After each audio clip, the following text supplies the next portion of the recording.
Good morning, everyone. Welcome. This is Angela Coulter And Sarah Sieg Avagnoni. bringing you this week's Ascended World. So, getting back onto schedule with stuff. Good morning, Michael. It's been a whirlwind these last several weeks. And it's going to continue to be a whirlwind. So, it's all fine. Right. Just think of myself as the Tasmanian devil. Yeah, next week, my week's to be discombobulated with travel. Oh, right. So, you'll be traveling next week. Oh, that's right. Wow. Yeah, we're just all over the place right now. Right. So, where do we want to start today? I don't know. I've had so many situations in my purview, not necessarily directly related to me, but just pop up like for me to observe. It's it's like everything else. It's so multifaceted. It's judgment. It's that looking in the mirror, not liking what you see. It's those closest to you just triggering you. It's like boom, boom, boom, boom, boom, boom, boom, all over the place. Um, so it got me to really questioning the purpose of relationships, kind of like, you know, friendships, what constitutes a friendship and then what constitutes the end of that friendship. And family, it's like family members just the what do they call it, where you trigger quickly, what is that, a hairpin trigger or a Yeah. Yep. yeah, and it seems family is that. Doesn't it though? And as long as I stay in that mode of, okay, this is about me, not them. This is about me, not them. And then being able to, you know, pull the emotion out of it, because that's what the trigger is the emotion, and then look at it, okay, what is this showing me? And it just, I don't know, interesting observations. Yeah, well, I know we started last week with our spouses being massive triggers, right? Right. And so, it's funny because I've been observing that too, right? When it just happened. And the funny thing is being so conscious of it and observant to it, right? It's like it does not, I don't want to say control. It does not hamper the ego one bit when it wants to be triggered. No, and I started looking at judgment, and how, we kind of, oh, well, judgment. Well, what it is it's the ego's influence is what judgment is. And it's like we've just given it a different name. Right. Well, it is. Well, and it's what as we discovered, or as we discussed a lot in the forgiveness part, program that we did. It's things that are unforgiven, because if we judge something, we have some kind of beef against it. We have some kind of resistance or friction or, trigger, or Something unresolved. opposite propulsion, or something unresolved. Good morning, Sandra. Good morning, Gloria. Good morning, Yasmin. And then Michael says, can you discuss the topic of being scattered? We'll save that if we have time at the end. How's that? Yeah, because this is part of being scattered. This is this distraction. And what happened so let me just, I'll start with mine from last week, and then we'll build into this, because I feel like it's sort of obviously it's a foundational thing, right? It keeps on building on each. So last week, I had a huge trigger with my husband and here's the funny thing. I realized in observing it, because I do just step back and observe it, excuse me. And it's sometimes it's really that there was a part of me getting really angry, because sometimes it seems like he does something that's so messed up, right? There's a judgment, right? Right. And then it always works out for the better when he does it, which then makes me judge him twice, right? Because first, it's because it gets so messed up. And then second is because look at how freaking awesome it turned out after it got messed up, right? And so that's what happened last week. And the whole time I was aware of that. So that has changed over the years where I was aware of that, but it didn't make me any less angry at the time, right? But then I was like, well, why am I so triggered? There was like 48 hours in there where I just could not, like anything he said or did totally set me off. And I just didn't even want to talk to him, which was good because he was away for a couple days. And that was a good, the universe always is great in setting things up like that.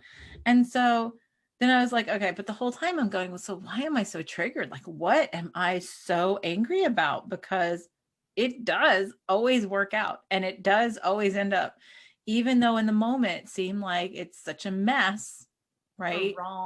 Or wrong or being done the wrong way. Again, judgment, right? And control and lack of trust, because that's all it is. Right. Then it works out. And then it's almost like then the ego goes, oh, God. It's like he just gets away with murder because because he's not doing it the way I think is the right way to do it. Exactly. And so, so then I did a whole bit, but it was great because it was so productive for me and looking at that going, well, it's just for me to start to trust more. And I realized that it really was what I kept on getting in meditation was trust and trust and trust. And it's like, we talk about honoring each other's journeys. Well, it's easy to say when it's not somebody you live with and, Right. and, Or it doesn't affect you. Right. Or it doesn't affect you. Right. But it only affects you if you will let it affect you, which is the part. Right. So, and at some point, and I kept on meditating on it and it really, this is what came up was the trusting that it's all perfect. Right. And it's all, and if the way he's guided, and he's very conscious in so many ways. And Michael says, I keep getting patience. Yeah, exactly. And that's what I keep on getting is even though his journey is, he does some things different because that's the other thing that there's a part of me that's like, God, and it always works out for him. It just pisses me off. Right. Can't even judge him for like the way it's done because it always works out, like in some really beneficial way. So it's always like, well, then why don't you trust? You've been with this man. I've been with him for like 29 years now. I think that's right. And it's like, okay, so why you still not trust this, right? In all consciousness and where you are and where he is and whatever is just like, and it's like, and I still want to judge it. And then I have to turn around and say, well, then why am I so not trusting? Like, what is there? Because it is part of my reality. And at some level I agreed to it. And why don't I just allow and know that however it turns out, however it looks or whatever, it's still going to be perfect. Right. And for me to simply keep my eyes on that endpoint of the intended creation, right? Because how it comes, and we talk about it and talk about it and talk about it, how it comes to pass, how we get there, how we create it, how we get to that endpoint. The how is not our business. The how is the expanded consciousness business. To say, don't worry about it. I got this. And we can say, let me get this. Yeah, let me get this. I got this. Stop trying to control it. Right. Right. And then something happens and then we get angry and irritated and whatever. And usually the anger and irritation or whatever, especially when it's an interaction with somebody else, is because it's not the way you want to control it. Mm-hmm. Or the way you want to create it, which is all control and ego. Right. And so, it's a curse and a blessing at the same time when we have someone like anybody, and it doesn't have to be our spouse. It can be our best friend. It can be our children, our parents, like our next door neighbor. It can be like people we work with all the time, mm-hmm. people we see. And there was a lot, I was away this weekend with a different part of my, I guess, soul tribe in a different way, this weekend. And it's a very different reflection than my everyday reflection. And it gives you other kinds of things, like, so it gives you different perspectives. And I feel like it's almost like all of these who are in our purview, it's such a reflection of what's inside. And we want so badly, like when the more we hit on something the ego doesn't want to look at, the more we get triggered and want to get angry at them. Right. Right. Or judge them. Which is, kill the messenger. Mm-hmm. Exactly. Yeah. Well, and I kept seeing so many things that were things reflected to me that when I stopped the overflowing ego, I realized that it was something that was still unforgiven in myself. And it's like whether there was the resistance to forgive it within myself or just not making it a priority. I don't know, but it's like I still feel that it's unresolved, and it's like, okay, that's going to continually to beat my my expanded consciousness is going to continually beat me over the head until I make this a priority. Right. And in the different ways that it's coming up, it's just like I get more and more exasperated, and it's like, but it's my own fault. So I've managed to at least turn the exasperation to myself. But there's still the exasperation and judgment, right? Which is more appropriate. But then I start looking at so many other ways that it's showing up, like if you think about this, if you're in a friendship and you trigger someone into just such a vast shifting to where they feel the friendship is no longer even relevant. And it's like, wow, is that what friendship is? Because that's not at all what I thought it was. And it makes me want to look at that again, but all the while knowing in my heart that it's perfect, but it's almost like I can't make sense of that. So it's almost like, what is that friendship? Well, yeah, and I've had many of those experiences over the years. Right. And it's something to come to, well, especially I think in consciousness, you get to a place where, so in our interactions, we can't control, again, we can't control, right? So before we even step into that, basically my message that I got last week that I had told you about was, yeah, all of this, these are deep exercises in trust. These are big exercises in trust because you still haven't remembered what's coming. And it is going to be so crucial for you to trust beyond anything that you can perceive in the 3D, which then of course made the ego go, yeah, I just want to put a little cover on that. I don't want to really look at that. That's okay. Thank you. But no, thank you right now. But okay. I promise I'll be a good girl. I promise I'll be good. I promise, which is the judgment itself. But it was like, and I'm like, oh, the ego goes, I don't know that I like the sound of that.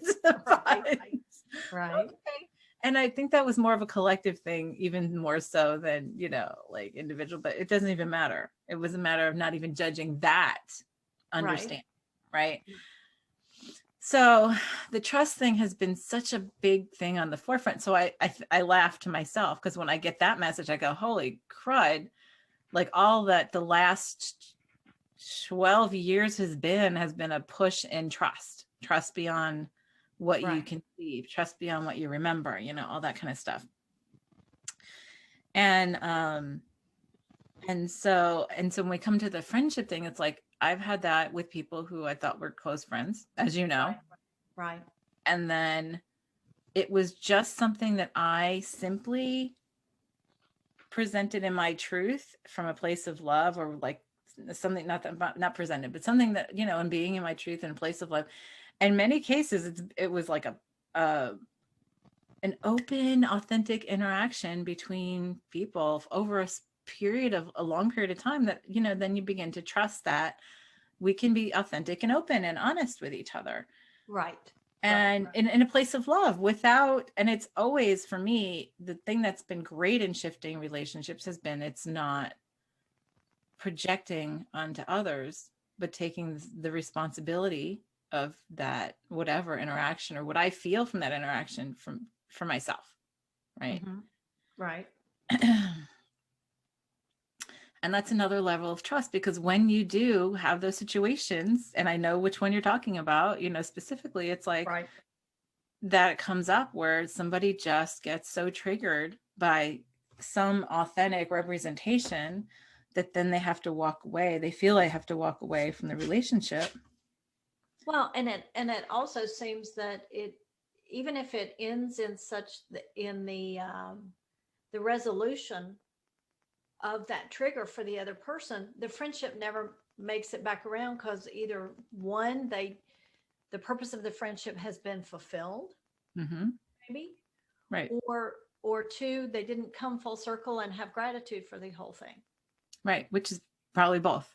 Right. So, okay. And is that what we're here for with friendship? But friendship is just a definition that we try, you know what I'm saying? We try to No, I define. know. I know. We try to, we're constantly trying to put boxes around what our, Which which interactions. then I have to sit and look at myself and say, okay, why do I feel that I need this friendship? Right. Right. Which Right. And it's funny because ultimately, as we've said, it's for us to not need anything, right? externally, correct. Yeah. Externally. Right. And, it was funny because as you and I have spoken about, my husband and I had, again, that was another big contention we've had, is because my husband's heard me say that over and over and over again. And he really feels uncomfortable with Not needing. with that, because isn't that what a marriage is, or isn't that what a relationship is, or whatever. And it's like, no, nope. Nope. And we had this conversation not too long ago, and I said, isn't it better for me to be here with you because I enjoy being here with you, and that I just And want to, choose in and I every moment. choose to be sharing this path with you, not I need you. I mean, it's a completely different energy. And and It that's is. really where we've been so much more. And it's these definitions that we say, oh no, it's supposed to be this romantic, this I need you, and you have to, I can't Or you survive without complete you. me. You complete me, and all that kind of stuff. And it's like, I really like the freedom of, no, I'm here because I choose to be, because I love being here. Right. Right. And so, I think that's the same for friendships, and Mhm. it's the same for, biological family, for soul tribe of different kinds. It's like,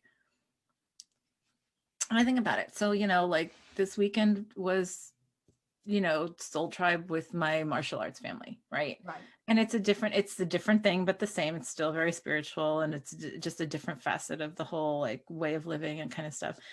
And the thing is, and I was thinking about it, it's like, and the funny part is, it is almost like, because it's easy to say, well, this is my martial arts family, I can be completely present with them in that context. And then I walk away, and then there's no, I need them in this other parts of my life either. It's like, no, this Right. is just Right. where we connect, how we connect. And then, and then that's fine. That's perfect in itself. Right. Right.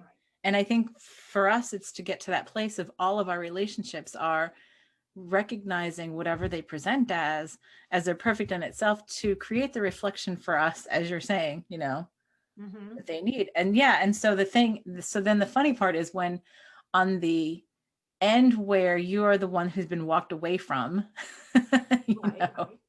Right. and if there's, that, and that's what I've had the reflection of, is, so if I feel upset about that, then what is that reflecting to me? What do I feel like I'm lacking Right. that I Because that's thought, gone.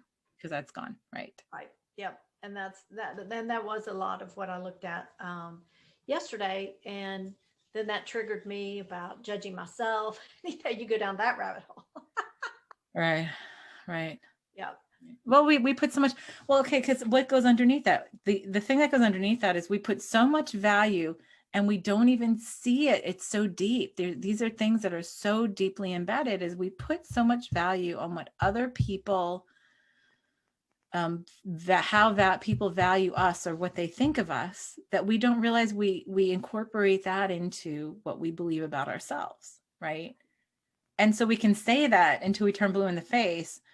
But to me, it's like, oh, if I feel that oh, well, I'm really bummed that this person got upset and walked away and there was never any resolution and whatever. That's something I haven't been looking at within myself. Yeah. Rory had a comment about trust. Trusting can be hard because we want to have control. Oh, well, yeah, that's the thing. Control and trust is almost like opposites in duality. It really is. It really is. But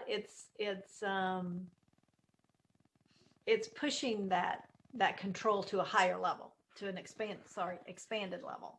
Yes. And so I think that's really what our message is right now, is this trusting. And it's like, well, as we come into consciousness, and this doesn't feel like many don't really connect this. They're like, oh, well, I have this relationship. And it's like, and this relationship provides this for me,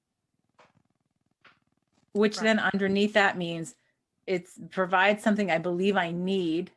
and in lack of, right. And so when we turn it around to a place of fulfillment, and it's, I truly enjoy being in this relationship and sharing this journey now, right now, when we truly trust in that, and we trust that when it's time to just move on, right? There's no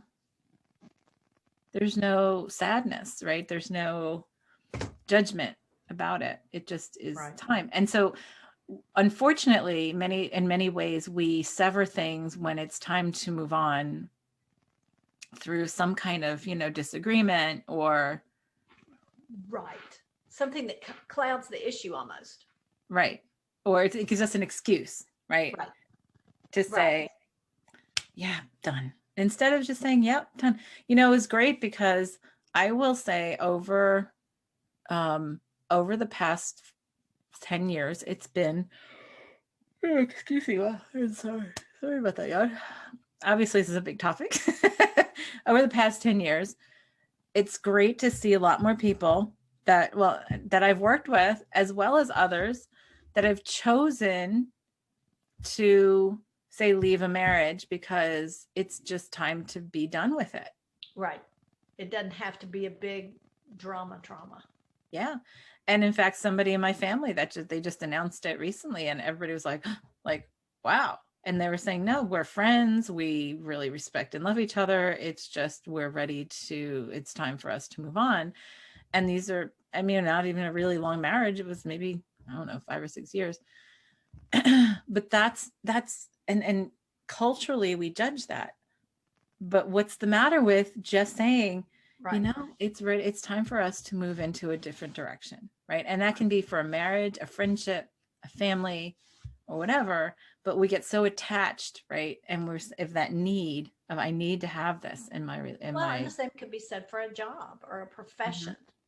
I'm just done with this. And I think more and more people are coming to a place of feeling comfortable to doing that, which maybe that's, a step to these more personal, expanded topics. Yeah. But I think that's key, is to, the more you know yourself, the more you realize what's working and not working for you. Yeah. And getting to that place of putting yourself as a priority. So I no longer give any of my energy to this interaction. Right. Which shouldn't have to be brought on by an argument. No. And the other thing is, so then to go back to our original topic is, it's interesting how, and to go to because I'm flipping to the other side of the person who gets triggered, right? Right. But when we get to a place, what I have found, and usually this causes that walking away, that period, the time of walking away, whatever, is when somebody triggers somebody else so badly, right, that and the only reason it's so badly, it's because it's something that is a verboten thing in their consciousness to reflect back to them, right? So when the other person brings it up into the light to reflect back to them, it is such a trigger, because the ego goes, no, I am going to put that all on you. That can't be me at all, right? Right. And if it persists, then it's like, well, I can't even be in this relationship anymore because it just doesn't work. It just doesn't work, right? How many times have we said, oh, it just doesn't work, blah blah, and it's only because we've hit someplace, some That we debate, or believe is movable. right. And so like, and I've seen that with people who've walked away where, you know, yeah, and it's so interesting. We get to places of such judgment, right? And then we wanted to put that judgment on somebody else so badly because we don't want to look at it within ourselves. And I've seen that mediating between people on occasion, you know, like on occasion over the years, where I've seen both sides of the situation and going, and I have like I've seen one person get really triggered by another person, and I can see what that other person's reflecting back to that person that they're not allowing within themselves. And for me to like even suggest that from a expanded perspective without judgment or whatever triggers that person so much to like, nope. And then they don't want to talk to me either. They don't want to talk to that person, Right. Yeah. you know? And so that's the thing, is like, so we can say, oh yeah, it's easy for me to look at what's, you know, I can see this, blah, blah, blah, blah. Or, and we get to a place of conscious, but then there's usually this one thing those are the things in our cracks and crevices that we have such a trigger about, you know? And so it's our blind spot when we feel like I have to walk away from somebody because of my judgment of them. There's two different ways of walking away from somebody: walking away because you're in judgment of them, or walking away because it's time for you to move on. Right. Right. Because it's done its purpose. Right. Right. Right. Exactly. So Gloria says, I think when it comes to a marriage, people judge you for leaving because society thinks they should last forever. That's true. Society in the last 20 plus years is changing, and most marriages don't last a lifetime. They don't. And that doesn't mean they're a failure. Like I've heard people say, oh, well, yeah, that was a failure. Right. Was it though? Or was it just that marriage served its purpose and then it was complete? And then you could have gratitude for, you know, what's great is just the number of people, like it's more and more people that I talk to who are now divorced, who still have a good relationship with their ex-spouse. And it's such a different energy now versus the, you know, oh, I have to hate them because they're my ex and da da da da da da da. And it's like, no. Well, and the whole energy of, you know, children, oh, well, they're from a broken home. Right. And that was me growing up. And it was always found it interesting that, you know, even if there'd been abuse involved, that wasn't deemed as broken before as a divorce, right? I know the terms that we've created. Yeah. So, you know, there's those two aspects. These are very deep ones for us to really start looking at, because we'll say, I accept this person for who they are. I can accept their journey, but I can't accept this one thing. Right. Right. Well, and I look at the term holding space for someone. And that is, you know, someone is in the middle of something that they feel is traumatic for them. And to hold space for them means you hold them without judgment. You hold that space of unconditional love for them, all without judgment. And that can be looked at, well, you're not being sympathetic. Right. Or you're not helping me. Right. Or you're not, or why aren't you chasing after them because they're angry at you? Right. Right. You know, like that's a big one too, right? And I've had people that ended up stop talking to me because they got triggered, and I just held space for them, and let them have their space, and guidance was to let them decide if and when they wanted to return to the friendship or whatever. And then I get like blamed 3 years later for not chasing after them. And I'm like, that wasn't my job. So it's changing our way of interacting, right? When we truly hold space for somebody when they're having a challenging time. And again, the thing is to ask guidance. What is there for me? Is there anything for me to do here? Right. Versus just be. Right. And so, there's on that side, there's that. And then on the triggering, on the side where you're being triggered is, see, because I find that I must be getting to a core place of where the trust needs to lie, because that trigger last week was a pretty big one for me. And I knew it was out of proportion to the situation. Right. And that's when I can usually, that usually gets my attention, when even my response is surprising to me. Exactly. Yep. Exactly. It's like, oh, what was that? Yeah, I know. Inside, I'm like watching that going, wow, wow, where did that come from? But yeah, and so the thing is, I talked about in my, well, it is related to the podcast I did on Thursday, to my Living the Shift on Thursday, because I talked about the matter of not judging ourselves and each other for where we are on our journeys, like, because people say, oh, well, you never get angry. And I'm like, oh, I do. Right. I do. Right. It's just presents differently, and it's much less often, because when it presents, the first thing I will do my best to do is step back to observe within myself. And that usually means I'll walk away instead of, trying to project onto somebody. Right. Right. And that's really because, and the walking away isn't avoiding it. The walking away is actually looking at it straight on to say, ooh, so what is that trigger about within me? Right. And it doesn't mean that I don't get angry with people and speak my truth about the anger in the moment, but I do my best to not project it onto somebody else. Right. Well, and then when you do have one of those moments that you're triggered and you express your anger and you express your trigger, and then to be almost set upon by those that are then judging you because, oh my God, you're acting just like I did. And so I'm going to crucify you for that. And I'm not saying you, but that's something else I've observed. Someone who's, not a really prominent person, but someone who's really out there and spewed something on Instagram. And I mean, it's like, you'd think the world was coming to an end and people are turning on her. And I mean, it's one of those things where it's like, wow, what a trigger that was. Well, for a lot of people, right? Obviously. Right.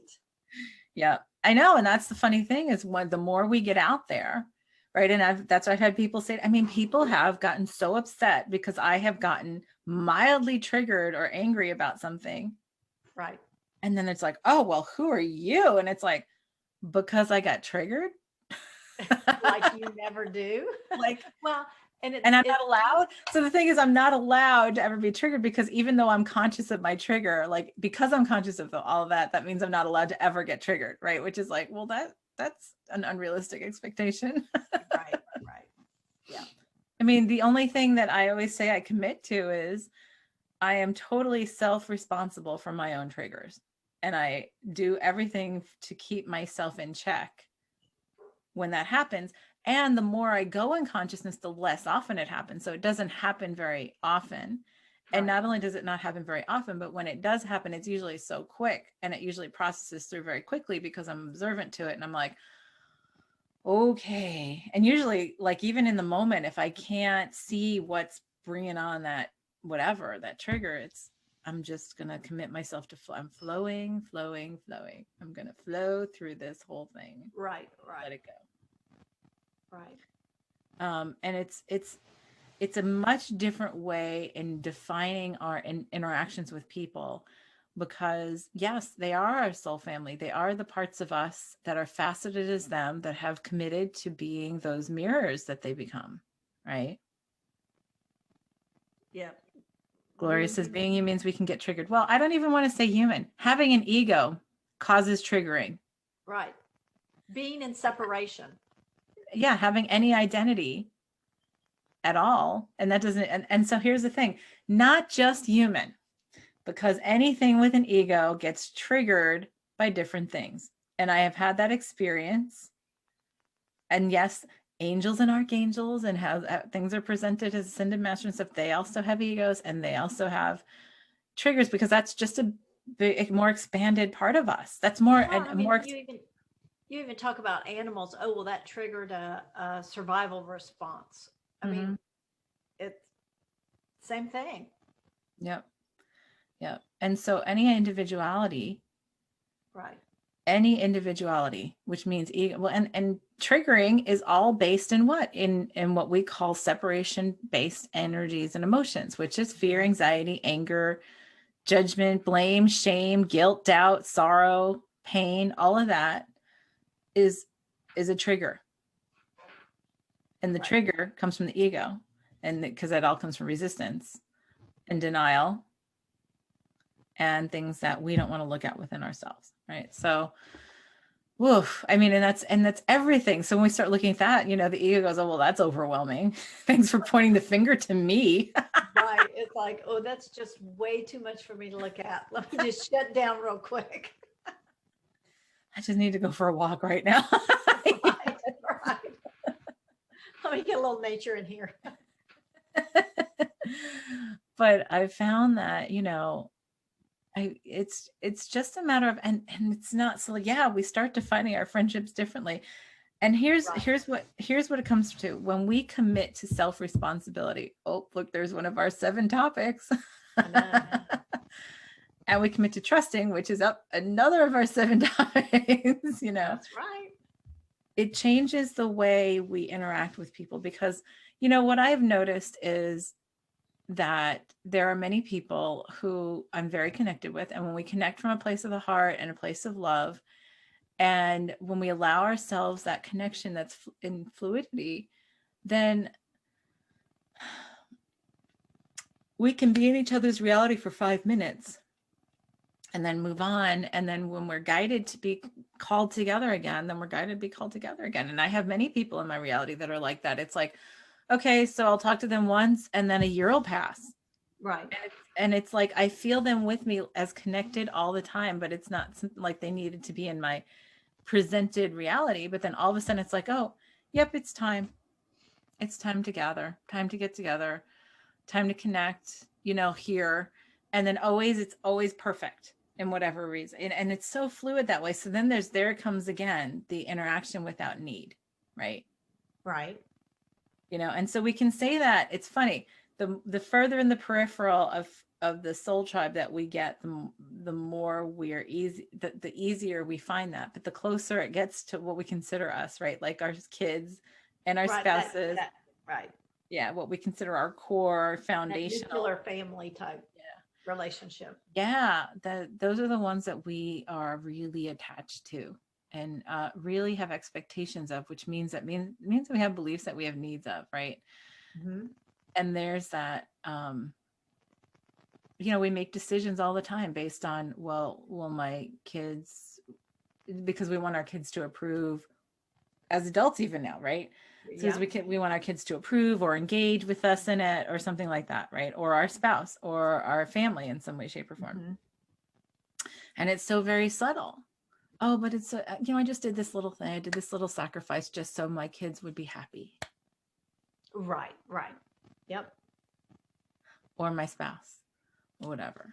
And there's a difference between compromise, and compromise is okay. Like, so compromise, look at that. That's sort of an ego word too, because it's like saying, I'm going to give away, I'm sacrificing something, and you're going to sacrifice something so that we can meet in the middle, instead of where do we meet in the middle in our authenticity now, which is a completely different Exactly. energy. That's a whole different way of looking at that. Yeah. Yeah. And it's like, yeah, we're going to have differences. And because we all have individual journeys, and this is where we connect. So what I tell people a lot is, instead of looking at what we have that's different and what's alienated from each other, right, Mm-hmm. is Right. start to really look at, well, how do I connect with this person? Where do we have commonalities, right? When we start looking at how do we connect based on commonality, then it changes the way we connect, because then we stop looking at it from a place of need, because that just means we're coming together from a place of resonance. Right. Yep. So, and that it's not an overnight thing. No, it's really not. And it's an ever evolving thing, because I think so much of I know a lot of what I was triggered by this weekend was simply because I've been working on the course material for another one of our classes, the Our worthiness. wonderland. Right. And so much of it kept coming back to me as showing me things that I had unresolved within Mm. my worthiness. So that was, and I kept looking at that, and I kept knowing that, but that emotion still just wanted to just come roaring forward.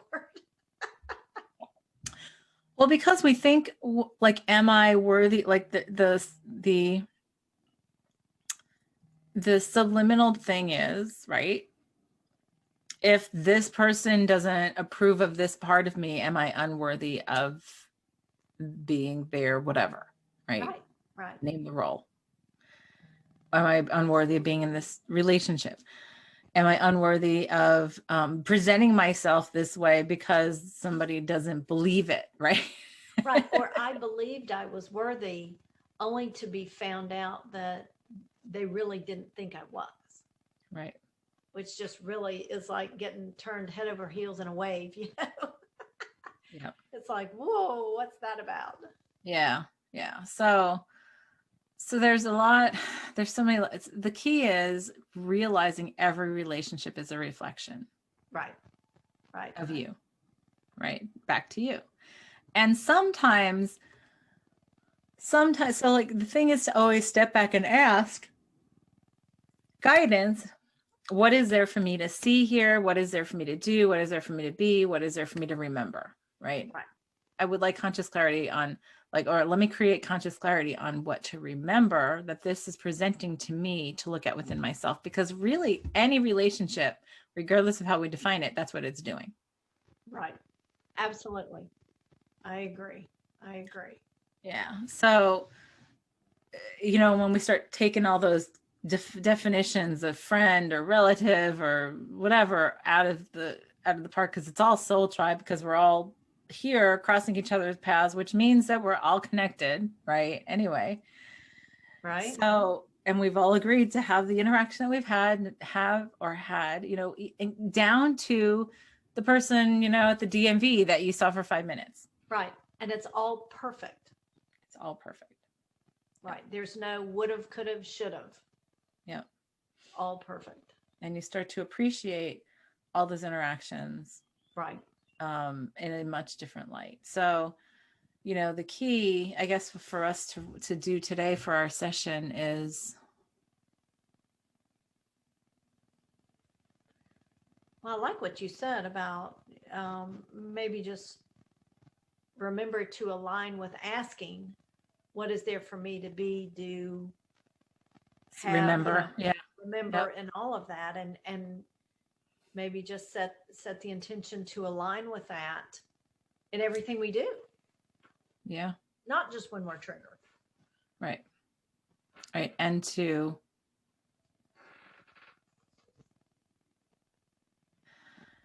there's so many layers to this, because I want to talk about relationships and what they serve for us, right? To know when it's complete, right? To be able to accept when it's complete and to let it go. To know when it's just to just be able to be present with every relationship in its fulfillment of the purpose of it being presented to you in every moment, right? And that's so free to say that way, because it's any relationship, Right. any interaction, and to be present with it so that you can have that consciousness, right? To have that remembrance, um to have that understanding of what to do, what to be with it, and to commit. I feel like committing to yourself, to it, to taking the self responsibility for what that's reflecting back to you, no matter who triggers you and no matter how. And instead of putting it on them, opening your heart to allow yourself to see it and what it's showing you about you. Right. Change or shift or release or whatever. That feels good. That's a big, that's a, that's a lot. If we think it is. It was a lot of words. We'll put it that way. Yeah, all of that. All that. Okay. You ready? I am. Everybody close your eyes, take a deep breath, and we all step out of separation back to wholeness and oneness. The intention to hold ourselves at the vibration where all of that is our truth.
All right.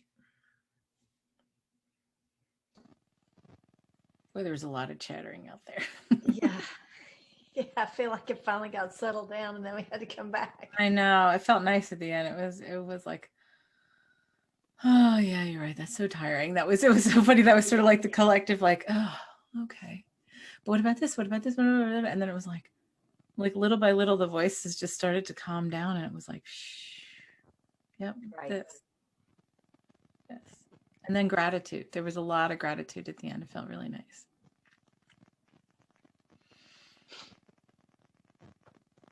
Anything on your part? I just kept seeing these concentric circles, and they would split apart and then come back together and split apart and come back together, and it was like almost like stop focusing on circles, just allow. And it was like, oh, okay. And everything, it's like the circles just went away and everything just kind of was allowed to be. Right. Which felt really, really nice. That makes me think of cells. Mm-hmm. You know, cells, they meet up when they need to interact, and then they right. Go on their way. So. Oh, that felt very nice. Yes. Everybody's hopeful this week. Look at that. Look at where you're triggered with other people now, or even in the past, like people you've walked away from, maybe that you were triggered by, and do a review on that to say, okay, do I still feel there's something unresolved there? Whether or not you ever talk to or interact with that person again doesn't matter. It's to resolve and come around to looking at the mirror of apology and forgiveness and that acceptance, and then what it served for you, you know, seeing what it served for you, what it was showing you, having clarity on what it was showing you, and then having gratitude for it showing that individual showing it to you, because otherwise it was something that was in the closet, you know? Yeah, it's almost like this was a whole, you know, we have now a term for it. It's ghosting. When you ghost someone, you just step away from them. Yep. Yep. Yeah. And culturally, we think that's a bad thing, but sometimes it's right. Just is. It just is. Yeah. Yeah, there's about 5,000 more layers to that, but I feel like that's it for today. Absolutely. And so keep your eyes open. This week we're we're putting all this stuff out for the New Wonderland program. The first month is worthiness, the start of May. 11 days. Yep. And so come and join us for that adventure, because we're going to be looking at these things daily and doing energy work and shifting and affirmations and stuff to really, really clear out the closets in such a huge way. I'm so excited about it. So yeah, very excited. All right. So, and then we'll see you next Monday. Yep. Will you be available? I know you're traveling, so you'll be available Monday. Yes. Okay. So we'll see you next Monday at a regularly scheduled time, 9:30 Eastern. This is Angela Coulter and Sarah Sieg Avagnoni signing off with this week's Ascended World. Have a great one, everyone. Bye-bye.